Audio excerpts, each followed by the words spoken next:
They think Bennett's tied to grandfather so tightly that he'll try extra hard to look unbiased, maybe even leaning their way, just to avoid any hint of favoritism.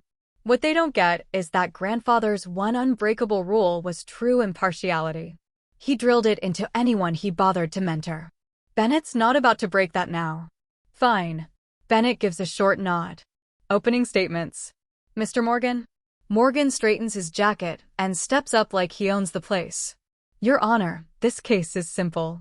His voice is smooth, almost rehearsed. Judge Robert Harrison was a respected judge and beloved in his community. But after his wife Catherine died, he fell under his granddaughter's sway, the defendant. Morgan waves a hand in my direction, not even glancing over. Miss Harrison manipulated her aging grandfather, who wasn't himself anymore, to funnel a large estate away from his only child, and Harrison, and her husband, Charles. Under normal circumstances, they'd inherit everything. Every word feels like it's aimed straight at my chest. I focus on my breathing, counting the seconds like grandfather taught me in high school mock trial. In. Hold. Out. Just let the facts do the talking. Elizabeth squeezes my wrist, just once, before she stands. Her voice is soft at first, full of Georgia lilt, but there's a steel edge from 20 years before the Supreme Court. Your Honor, the plaintiff's story overlooks 30 years of real, documented history. She steps forward, calm but fierce. Robert Harrison changed his will a decade ago, and he was fully competent. His physician will testify to that. The plaintiffs and Charles left their daughter, my client, when she was just 4 months old, in the care of Judge Harrison and his wife, Catherine. She lets that hang. The silence does more than any speech could. 3 decades of love and presence matter more than accusations from people who chose to walk away. This isn't about manipulation. It's about what family means about the people who stay. Stay. The word hangs in the air, heavy and sharp. I keep my eyes fixed ahead, refusing to look at the parents who never showed up for a fever or a school play or graduation. The ones who now want the life grandfather built, the one he chose to hand to me. I can't help but remember those endless Sunday afternoons on the porch swing with grandfather, watching other kids play catch with their dads while I tried to ignore the empty spot inside me. Or grandmother Catherine's gentle hands, braiding my hair, teaching me how to bake lemon poppy seed cake, tending the wild hibiscus garden that exploded every summer. They chose me. Every single day for 32 years.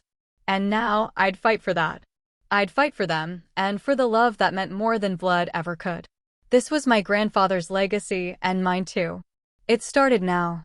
The courtroom doors swing open for the afternoon session. Mother checks her lipstick, the same coral shade from the only photo she sent me at 16.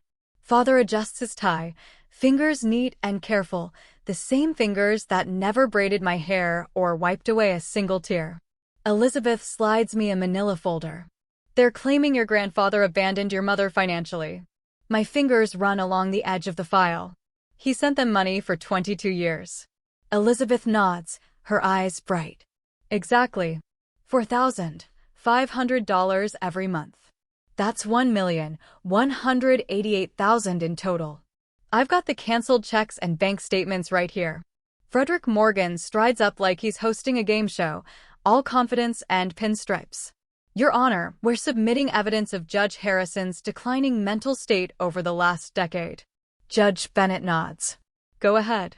Morgan points to a stack of papers. We have testimony that Judge Harrison was increasingly confused about his finances and family relationships. My jaw aches from clenching. Grandfather was reading Supreme Court cases the week before he died. He argued constitutional law over Sunday roast, days before his heart gave out. And Morgan pushes on. We believe Miss Harrison took advantage of her grandfather, isolating him from his daughter. Mother dabs her eyes with a monogrammed handkerchief. The Harrison crest, 3 oak leaves, all strength and wisdom, seems to mock her tears from the edge of the linen. Elizabeth stands, smooth and steady. Your Honor, if I may, we have documentation that tells a very different story. She steps forward, holding a leather binder. Catherine Harrison's journals, 30 years worth. Every entry carefully notes visits from the plaintiffs that never happened. The courtroom hums with restless energy as Elizabeth flips open to a marked page. December 18, 1998. And promised she'd come for Christmas. Bought Margaret that red bike she'd been eyeing, just in case her mother asked what she wanted. Wrapped ends present, too. Fourth Christmas she's missed. Mother's face goes from soft to stone. Elizabeth keeps going, pulling out a thick folder. Judge Harrison's phone logs, highlighted calls trying to reach Mr. Thompson about school plays, emergencies, graduations. No answer, not once. She sets a photo album on the evidence table. And finally, Your Honor, here's 32 years of milestones. Kindergarten graduation. Middle school honor roll. Valedictorian speech. Law school commencement. Judge Bennett sits forward. And the plaintiffs? Not in a single photo, Your Honor. Father shifts, eyes glued to his expensive shoes. Mother's nails tap the table, matching her lipstick exactly. After a short recess, I slip out to the courthouse garden where hibiscus flowers explode in red against the limestone. Grandmother Catherine planted hibiscus everywhere, beds, patio pots, even a tiny one on the kitchen sill. Life still blossoms after someone leaves, she'd say, watering each one with steady hands. No bitterness, just the calm wisdom of a woman who watched her only daughter leave her grandchild behind. I reach out and touch a petal, and suddenly I'm 7, standing on a chair in her kitchen helping measure flour for lemon poppy seed bundt cake. Every Saturday, same routine. Sifting flour, cracking eggs, lemon zest stinging my fingers. Baking takes patience and precision, she'd say, silver hair falling over her brow, showing me how to fold, not stir. Just like life, Margaret.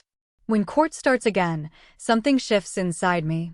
This isn't about inheritance, not really. It's about honoring the people who stuck around, who chose me, every single day, while my parents kept choosing to leave. You okay? Elizabeth whispers, noticing how I sit up straighter. Yeah, I'm ready. She smiles. You look just like your grandfather on the bench right now. The afternoon turns into a parade of witnesses who've known us for years. Doris Taylor, the court clerk who worked with grandfather for 3 decades, talks about his sharp mind and stubborn honesty. Dr. Fletcher says grandfather's mind stayed sharp until the very end. Then Margaret Ellis takes the stand, our housekeeper for 25 years. Silver hair in her usual neat bun, just like when she patched my knees or taught me to iron grandfather's shirts. Every Sunday, Margaret Ellis says, voice steady even as Morgan tries to rattle her, Miss Margaret cooked Sunday dinner with Judge Harrison. Even when she moved out, even during law exams, she'd make his favorite roast and set the table with Mrs. Harrison's china. Elizabeth leans in. And after Catherine Harrison passed? Margaret Ellis looks right at me. She never missed a Sunday. Not once in 10 years. She brought fresh flowers, hibiscus, when she could, because those were her grandmother's favorite. I blink fast, trying not to cry. Behind me, my colleagues from the prosecutor's office fill 3 rows. They've watched me go after con artists and white-collar criminals, but now they're seeing me fight for something personal. Morgan stands for cross. Margaret Ellis, is it true Margaret Harrison controlled who saw Judge Harrison in his final years? No, sir. Not true, Margaret Ellis fires back. Judge Harrison made his own choices right up to the end. Miss Margaret just respected what he wanted. Morgan's jaw tightens. Motion to strike the witness's personal opinions. Denied, Judge Bennett says, not missing a beat. The witness is describing what she saw. Morgan tries a new angle. Your Honor, we move to dismiss Judge Harrison's journals as hearsay. Judge Bennett takes off his glasses, polishes them with a handkerchief. Motion denied. The journals are contemporaneous records, they stay. Mother's face pinches tight. Father leans in, whispers something, eyes darting toward the door. And then, when Judge Bennett accepts grandfather's final handwritten letter into evidence, the one he wrote a week before his heart attack, explaining why he changed his will a decade ago, I feel the first flutter of hope. The decision wasn't hasty or confused, he wrote. It came with clarity after 20 years of watching which family member understood what family means. My mother's hands shake a little as she takes the water from Morgan. Watching her, I let myself believe, just for a second, that maybe, for once, the truth will win out over the story my parents have spent years weaving. Somewhere between all the paperwork and proof of their long absences, I find something I didn't expect, a solid sense of who I am and where I fit in. Not because of shared blood, but because of the values I carry with me. The Charleston Post and Courier hits my doorstep with a thud that echoes through the empty hall. I don't even bother opening it, I already know what's inside. There's my mother's face, perfectly tragic, staring out from the front page. Family estate battle divides Charleston legacy. That's the headline. I force myself to read the article anyway, and tells the reporter she was pushed out of her father's life. She cries about how someone turned Robert Harrison against his own daughter, but she doesn't mention the baby she left behind on her parents' doorstep. Not one word. The phone rings before I get to the end. Margaret Harrison? The voice is rough, a stranger. Speaking, I say. You should be ashamed. Stealing from your own mother. Click. 3 more calls come through after that, different voices, all swept up in Anne's performance. By noon, my office voicemail is full of angry messages, people questioning my character. The lawyer who tricked her own grandfather. The daughter who stole her parents' inheritance. Their words burrow under my skin. I stand at the window in my grandfather's study, watching rain tap against the old glass. The garden looks dead. My grandmother's hibiscus just waiting for warmth. My reflection stares back at me, shoulders hunched. Catherine would have noticed right away. Stand tall, Margaret, she used to say, like my hibiscus flowers. Behind me, shelves lined with leather-bound journals stand like guards. I run my fingers over them and stop at the green one, Catherine's gardening journal. I haven't opened it since she died. Inside, her neat handwriting lists planting schedules and soil tips, but in the margins, she's written something different. Life lessons, little notes to herself, or maybe to me. Hibiscus survive winter when everything looks dead, she wrote next to a little drawing of bright blooms. The strongest flowers come from the coldest winters. Remember this, Margaret. Seeing my name in her handwriting loosens something tight inside me. On the desk is another gift, a leather notebook from my grandfather, given when I finished law school. Inside the front cover, his steady script, "Ethics aren't situational, Margaret. They're the foundation of justice." I remember watching him in court one summer. Someone had accused him of being biased. He didn't so much as blink. Justice isn't revenge, he told me afterward. It's about restoring truth. That word, truth, settles in my mind. I won't dishonor them by holding on to bitterness. I straighten my back and lift my chin. Stand tall, like the hibiscus. The next morning, the courthouse is buzzing. My mother takes the stand, dabbing at fake tears with the kind of skill that takes years to learn. Her sweater, a soft blue, not navy, sets off her complexion just right. My father abandoned me, she says, her voice breaking just enough. And when Margaret was born, it was like I disappeared. Frederick Morgan leads her through her carefully rehearsed lines. Tell us about your relationship with your daughter. I tried and whispers, but Robert and Catherine wouldn't let me. They turned her against me. The crowd murmurs, sympathetic. I keep my face blank, my hand wrapped around my grandmother's pearl earring in my pocket. It grounds me. Elizabeth stands for the cross-examination, documents in hand. Her Georgia accent thickens, softening the blow before she lands it. Mrs. Thompson, you said Judge Harrison abandoned you, right? Yes, and sniffles. I have visitation logs from 1993 to 2008. Elizabeth steps closer, holding out the records. Your signature shows up 10 times in 15 years. 10 visits to your daughter in 15 years. Would you call that maternal devotion? Anne's jaw clenches. Those logs don't show the times I was turned away. Elizabeth raises an eyebrow and pulls out another paper. Interesting. I also have emails you sent to Judge Harrison, May 12, 2001. Missed Margaret's recital. Sent money for the Manhattan apartment deposit instead. December 23, 2006. Couldn't make it home for Christmas. The Aspen house we're renting doesn't allow kids. September 8, 2012. Margaret's high school graduation lands right in the middle of our Mediterranean cruise. Each date lands heavy in the silent courtroom. There's a gasp behind me. Judge Harrison's handwritten note appears on the screen. Elizabeth holds it up for everyone to see. Robert's tidy handwriting. Broken promises again. Margaret waited by the window until midnight. How am I supposed to explain this one? My mother's tears now look like anger, not grief. The courtroom shifts, almost like the tide turning. Margaret Ellis takes the stand next. She was my grandmother's housekeeper for 30 years, always there at Sunday dinners when I was a kid. Her gray hair pulls back in a tight bun, her hands fold neatly in her lap. After Mrs. Harrison died, Margaret never missed a Sunday, Margaret Ellis says. Even during finals at Duke, she'd drive in Saturday night, help the judge with his medicine, go to church with him Sunday, then make dinner before heading back. And the plaintiffs? Elizabeth asks. Mrs. Thompson called twice a year, maybe. Always about money. Mr. Thompson? Margaret Ellis sniffs. Never heard his voice in that house. The neighbors follow. The Petersons remember me shoveling Robert's walkway every time it snowed. Dr. Williams, who taught me to drive in the church parking lot when my parents forgot my 16th birthday. Professor Harmon, who oversaw my law thesis while I took care of my grandfather after his hip surgery. Judge Bennett's pen glides across his yellow pad, but he looks up when my old mentor from Duke Law comes forward. Margaret worked weekends to keep up her grades, Professor Montgomery says, and still visited her grandfather every Sunday. While other students went on spring break, she drove to Charleston to help Judge Harrison with his taxes. Did she ever ask about inheriting anything? Elizabeth asks. Never. Not once. Robert's financial advisor backs it up. I never asked about the estate or requested money beyond college tuition.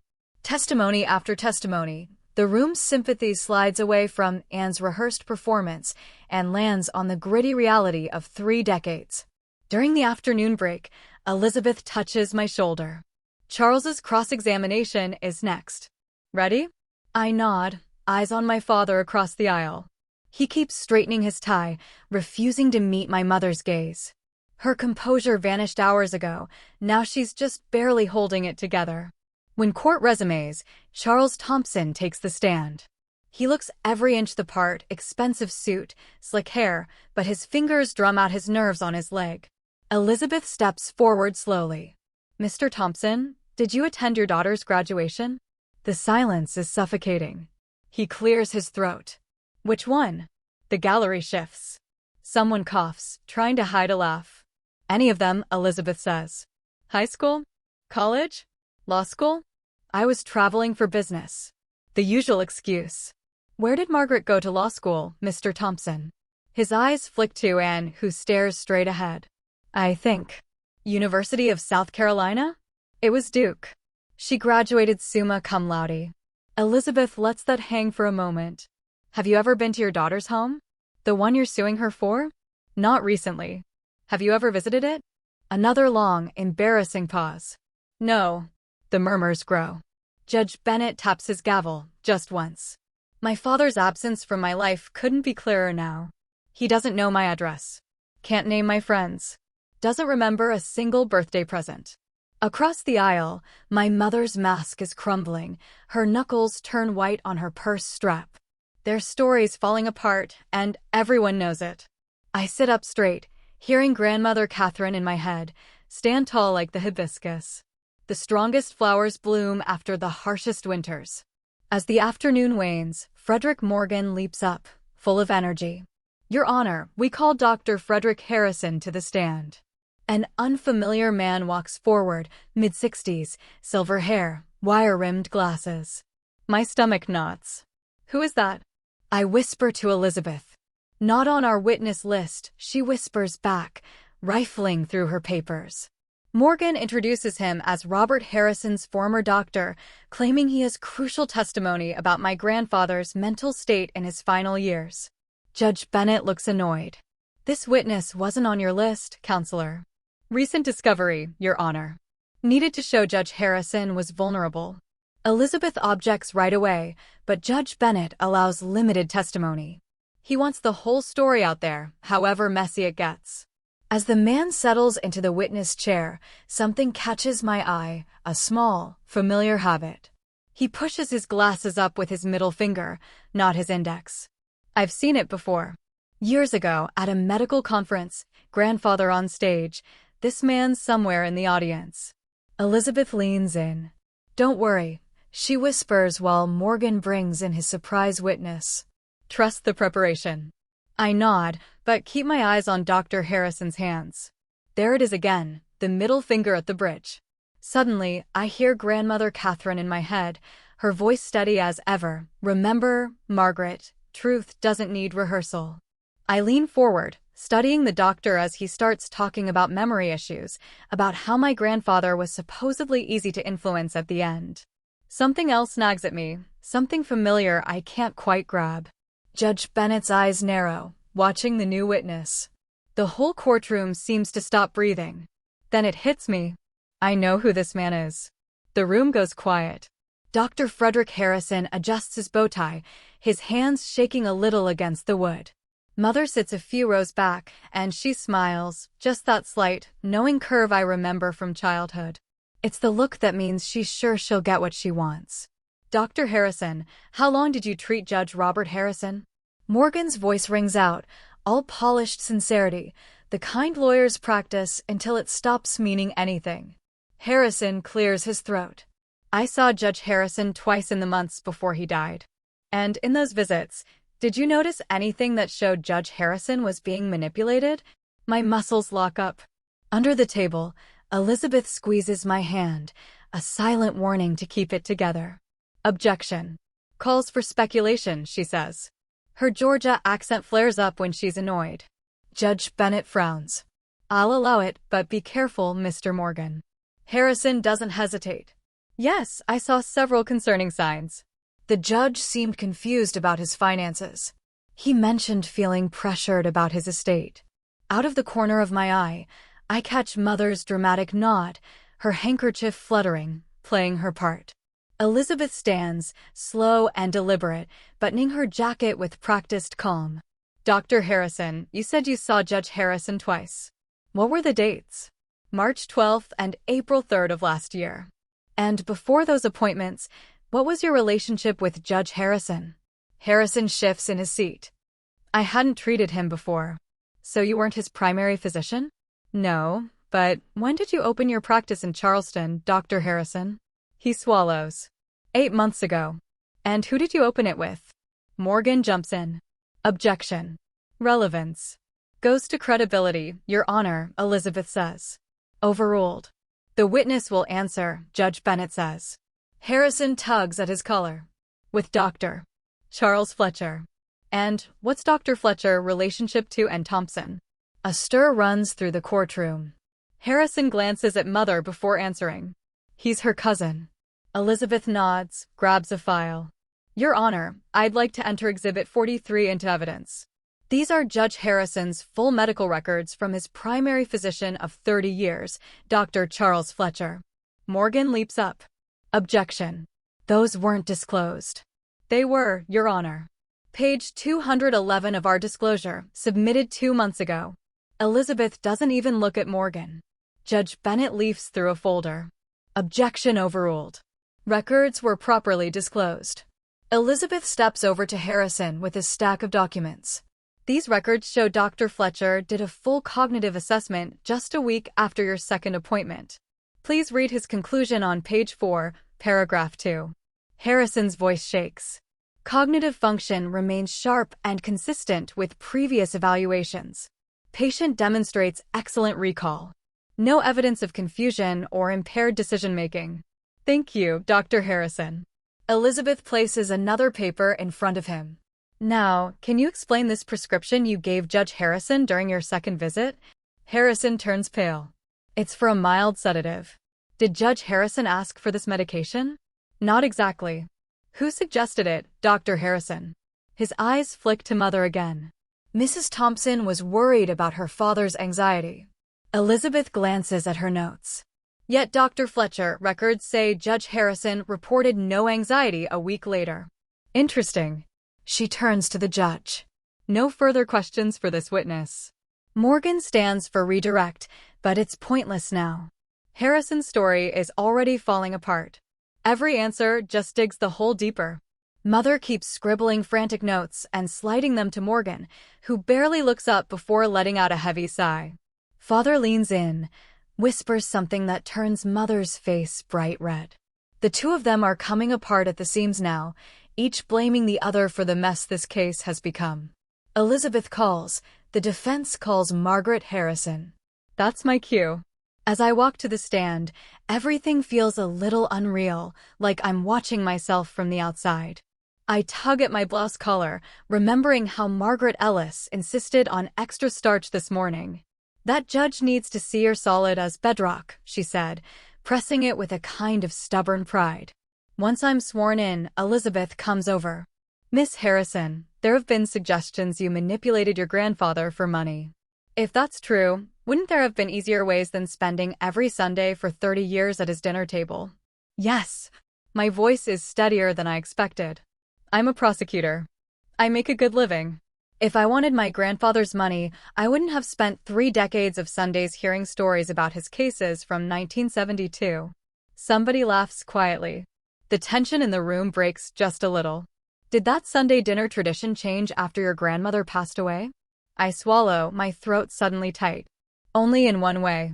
I started bringing the lemon poppy seed cake instead of her. Everything else stayed the same, 6 o'clock sharp, classical music on the radio, and grandfather's stories. And why did you keep it up? It's simple. I loved him. Morgan gets up for cross-examination, but the confidence he had this morning is gone. Miss Harrison, isn't it true you influenced your grandfather to change his will after your grandmother died? No. They changed the will 10 years ago, when my grandmother was alive. They decided together. But you talked about the will with him? He talked about it with me. He was a judge for 40 years, Mr. Morgan. Nobody pushed Robert Harrison into anything he didn't believe was right. Morgan tries another angle. You knew what was in the will? Yes. Grandfather believed in transparency. He showed me the will and explained he and my grandmother wanted their estate to go to me, not my parents, who weren't part of my life. People in the gallery start murmuring, and for once, Judge Bennett lets it slide. Next up, my boss, District Attorney Arthur Ellis. He towers over the witness chair, making it look child-sized. I've supervised Margaret Harrison for 6 years, he says right away. She's prosecuted financial crimes worth millions. If I had to trust someone in my office with my own estate, it'd be her. Her integrity is beyond question. Judge Bennett nods and addresses the court. I've known Robert Harrison for nearly 30 years. He mentored me when I joined the judiciary. I never once saw him make a decision that wasn't thoroughly considered and ethical. Morgan tries to object, but it's weak and way too late.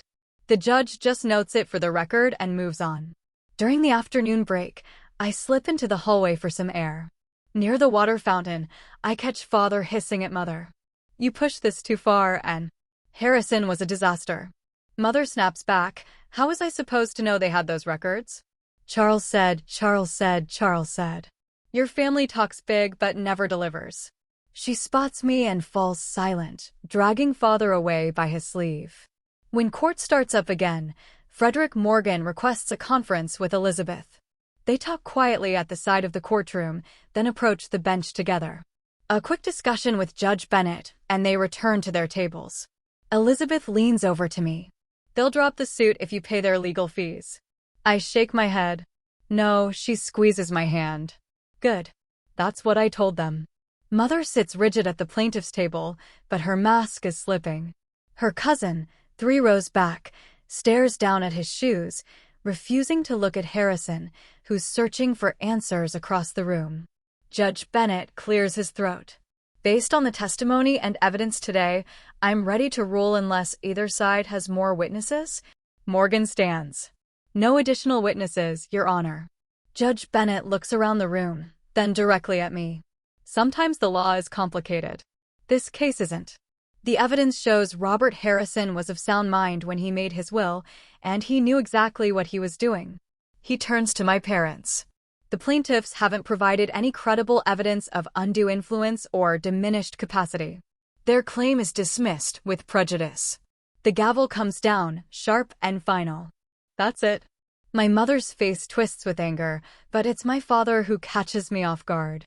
For a split second, I swear I see relief flicker across his face, then he pulls the mask of outrage back on.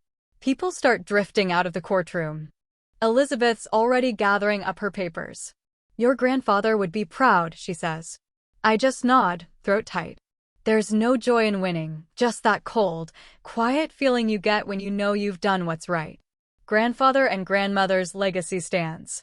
They stayed when it counted. I did too, honoring what mattered to them. And corners me outside the third-floor bathroom. Her Chanel perfume hangs thick in the air between us. The hallway's empty except for us. Everyone else scattered off as soon as the judge called recess. Margaret. Her voice is flat, stripped of the fake warmth she uses in court. "We should talk." I tug my suit jacket straight, bracing for whatever she's about to try. "About?" "This division." She steps closer. Her diamond earrings catch the fluorescent lights. "You have the law and the money, but I have your blood." That word lingers, sharp and heavy. I remember grandfather's journals, each missed birthday, every broken promise. Every time my mother picks something else over me. Anne's voice drops to a whisper. "Would your grandmother want this?" Her hand hovers near my arm but doesn't touch. Catherine cared about family. About forgiveness. My chest tightens. She barely knew her own mother. Saw her maybe once a year, while I spent nearly every Saturday for 27 years helping Catherine in the garden. Hibiscus and quiet mornings, those were ours. We could end this now, Anne says, mistaking my silence for indecision. "I'll forgive and forget everything if you'll just split the inheritance. 50-50. That's fair. Mother and daughter equal." She searches my face for weakness, for the little girl who used to wait by the mailbox for cards that hardly ever came. "Think about the community." She presses on. "Everyone's talking. Pastor at Trinity called me yesterday. He says it's a tragedy, what's happening to our family." I almost laugh. Pastor Roberts called me too. He's watched me sit beside grandfather every Easter for 30 years, while my parents stayed ghosts in the background of holiday photos. The Charleston Post is running a story next week and adds, "Family against family." Is that what you want your legacy to be? What about the Harrison name? Before I can answer, Frederick Morgan appears, leather portfolio in hand. He nods to my mother. "Judge Bennett's back in 5. Anne's eyes go cold. "Think about it, Margaret. Blood matters here. Always has." She disappears down the hall with Morgan, leaving me alone with her words and the weight of 32 years of absence. I head into the bathroom and stare into the mirror. Gray eyes, straight nose, stubborn chin, all handed down from a woman who never really wanted to be a mother. But I see something else too. Something Catherine planted in me during all those quiet mornings in her garden. She'd show me how to move a hibiscus shoot without breaking it. "Life still blossoms," she'd say, even after someone leaves. I see her strength now. And I hear grandfather, as clear as if he's standing beside me. "Integrity isn't what you claim, Margaret. It's what you show." The door swings open and Elizabeth steps in, catches my eye in the mirror. She nods once. "You've made your decision." I turn from the mirror, square my shoulders, just like grandfather used to before delivering a verdict. "Truth over peace." "Good," Elizabeth says, holding the door. "Your grandfather's journals just arrived." Judge Bennett granted our motion, despite Morgan's protests. Back in the courtroom, the tension's thick. The gallery's packed, old Charleston faces, neighbors, law colleagues, even Pastor Roberts in the back pew. And Charles lean in, whispering frantically to Morgan as Judge Bennett takes his seat. My father's tie is off-kilter for the first time since this circus began. "Closing arguments," Bennett says, nodding at Morgan. Morgan buttons his jacket and walks to the bench. "Your Honor, this case is bigger than legal technicalities. It's about blood. Family. A mother trying to claim her place in her daughter's life through the inheritance meant to flow from one generation to the next." He waves a hand toward the gallery. "Everyone here gets it. In Charleston, family comes first." You hear it from everyone, Pastor Roberts, old friends, even the neighbors who watched Margaret grow up. They all say the same thing: work it out, don't let old wounds split you apart. Morgan stands, and his voice fills the room, thick with feeling. Yes, and Thompson made her share of mistakes as a young mother. But who hasn't? Are we really going to let a stack of legal papers erase the ties of blood and memory? Is that what family means now? Judge Bennett doesn't blink, doesn't even shift in his seat, just listens as Morgan finishes tradition, blood, all of it put up against the cold weight of the law. Then Elizabeth gets up. All she has is one sheet of paper, and she holds it like it's something fragile. Your Honor, she says, this isn't about blood. It's about choice. About who actually stays. She opens the paper careful. This letter, she says, came from Judge Robert Harrison's desk. He wrote it just 2 weeks before he died. With your permission, I'd like to read it out loud. Judge Bennett gives a nod, and Elizabeth starts, her voice steady and warm, full of old Georgia vowels. Margaret, you inherit not because you share my blood, but because you never left. When Sunday dinners got hard for me after Catherine died, you always showed up. When law school stole your weekends, you studied at my kitchen table anyway. And Charles took more than $1,188,000 from me over 22 years. Bank records prove it, but they never once asked about you. The courtroom is so quiet you can hear the air moving as she reads. A real parent isn't biology, it's presence. I choose you as my heir because you chose me every Sunday, every holiday, every ordinary day when it counted. She lays the letter on the table, looks the judge right in the eye. Evidence, not feelings. That's what should decide this case. And the evidence? Decades of helping the plaintiffs with money while they stayed away. Medical files that show Robert Harrison's mind was sharp to the very end. A lifetime of Sundays, Margaret showing up while her parents chose not to. Elizabeth turns to face and Charles. What kind of parents to the child they left behind? What sort of mother talks about family unity after 30 years of walking away? That's the real question here. Not blood, but what family actually means. I feel tears burning behind my eyelids as Elizabeth sits down. She slips something into my hand, a look or a squeeze, I'm not even sure, and I hold onto it tight. Judge Bennett takes off his glasses, wipes them slow, the room barely breathing. He clears his throat. I've reviewed everything, he says. The will stands. Robert Harrison knew what he was doing. He puts his glasses back on and looks at and Charles steady. The claim is dismissed with prejudice. And you'll pay the defendant's legal fees, since this lawsuit never had a leg to stand on. The gavel hits the bench. It's done. Only then do I let the tears fall. Not because of the money, not because we won, but because something true finally got its day in the sun. Family isn't about blood. It's about who shows up when others leave. And Charles gather their things, eyes locked on the floor. Like always, they leave first, never looking back, no goodbyes. Elizabeth squeezes my shoulder. Justice, she whispers. Your grandfather would have been proud. I nod, can't speak, throat too tight.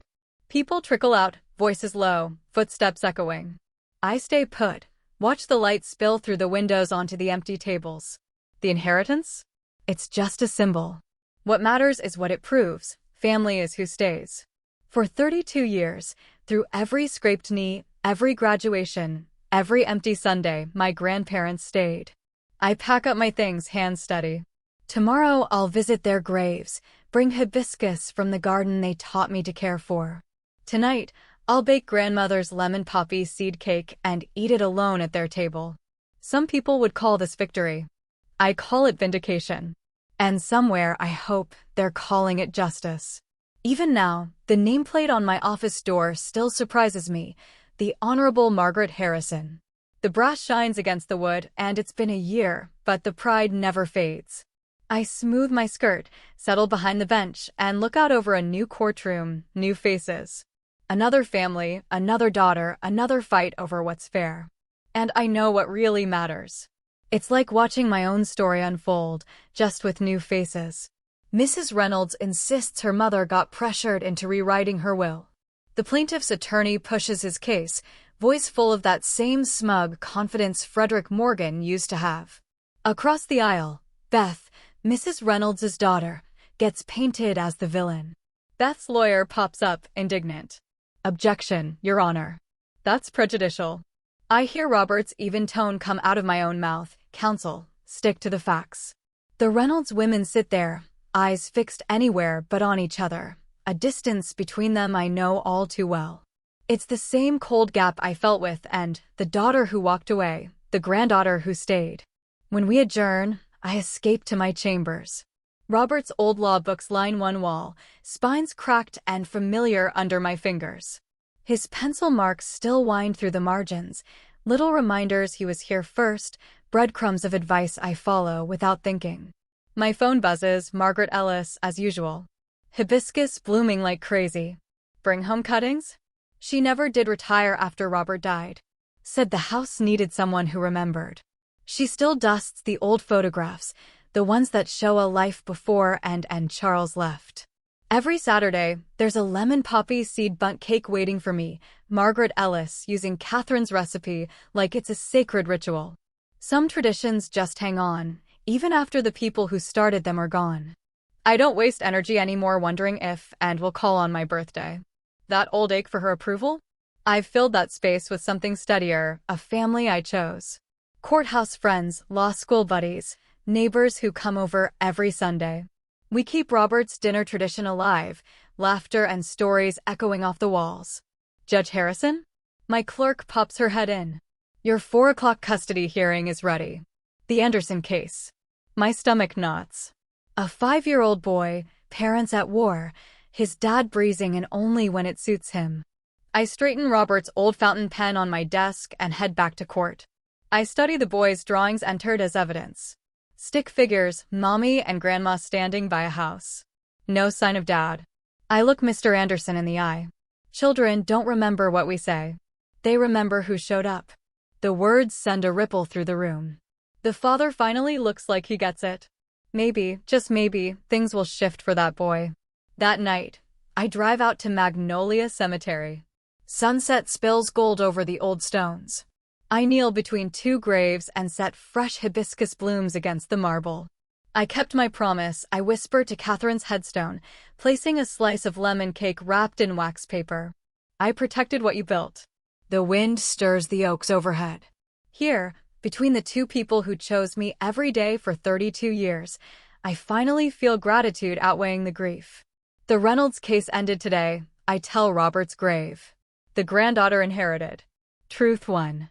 A cardinal flares red in a nearby tree. Catherine always said they meant someone you love is checking in. I brush grass from my skirt and stand up. Their legacy isn't just in property or things left behind. It lives in every fair ruling, every child I help, every moment I tell the truth. Family is who stays, I whisper and walk toward home.